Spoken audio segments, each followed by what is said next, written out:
10 సంవత్సరాల కళ. ప్రతి పవన్ కళ్యాణ్ అభిమాని ఆయన అసెంబ్లీలో చూడాలని కలలుగన్నారు. ఆ కళని నెరవేర్చిన పిఠాపురం ప్రజలారా మీకు రుణపడిపోయాం.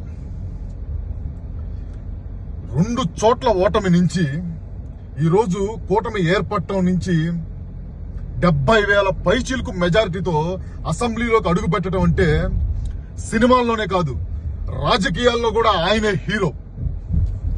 ఈరోజు ప్రతి అభిమాని ఆనందం, అలాగే ప్రతి జన సైనికుడు ఆ గర్వం, ఆ జనసేనకు సంబంధించిన ప్రయాణం ఈరోజు ప్రతి ఒక్క రాజకీయ పార్టీకి కూడా ఒక ధైర్యంగా ముందుకొచ్చే యువతకు గాని వీళ్ళందరికీ ఒక ఆదర్శం. ఈ రోజున ఇంతటి ఘన విజయం పవన్ కళ్యాణ్ గారికి రావటం అంటే ఆయన ఎన్ని కష్టాలు పడ్డారో, ఆయన ఎన్ని అవమానాలకు గురయ్యారో మనందరం చూస్తూనే ఉన్నాం. ఇవన్నీ తట్టుకొని నిలబడ్డాడు.